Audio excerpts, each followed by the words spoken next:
کہ اللہ تمہیں عدل کا حکم دیتا ہے. عدل کہتے ہیں بیلنس کو. دیکھیں ہم جو اردو میں عدل کا ترجمہ کرتے ہیں نا انصاف، تو یہ پورا عدل کا ترجمہ نہیں ہے، کیونکہ عربی میں عدل یہ ظلم کی ضد ہے. ظلم تو ظلم کہتے ہیں وضع الشیء فی غیر محلہ، کسی چیز کو وہ حیثیت نہ دینا جس کا وہ مستحق ہے. تو کسی بھی چیز کو جب آپ وہ ویلیو نہیں دیتے جو اس کا رائٹ ہے تو یہ عمل ظلم کہلاتا ہے. جیسے شرک یہ بہت بڑا ظلم ہے، اللہ کے ساتھ بھی اپنے ساتھ بھی.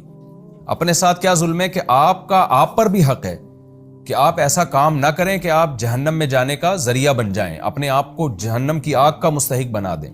تو اگر آپ شرک کرتے ہیں تو اپنی جان کے ساتھ بھی ظلم کرتے ہیں، اور اللہ کے ساتھ تو ظلم کر ہی رہے ہیں.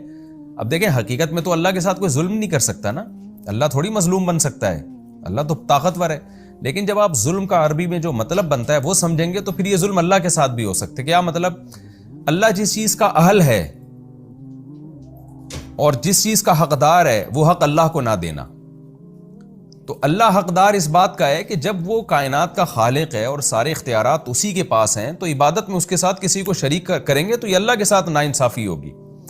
تو ظلم کا مطلب خوب اچھی طرح سمجھ لیں، کیونکہ عدل یہ ظلم کی ضد ہے. تو ہر چیز کو اس کا حق دینا، تو یہ ظلم ہے. کیونکہ کسی بھی چیز کو ہم جب سمجھتے ہیں نا تو اس کے اپوزٹ سے سمجھنا آسان ہوتا ہے. عربی کا ایک مقولہ ہے تعرف الاشیاء باضدادها، کسی بھی چیز کو سمجھنا ہو تو اس کے اپوزٹ سے سمجھیں.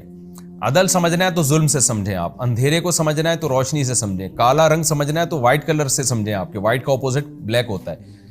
تو غریب کو سمجھنا ہے تو امیر سے سمجھیں، اور امیر کو سمجھنا ہے تو غریب سے سمجھیں. یہ ایک دنیا کا ایک اصول ہے جسے کہ نظریہ اضافت کہتے ہیں نا. ہر چیز کسی چیز کی نسبت ہمیں سمجھ میں آتی ہے.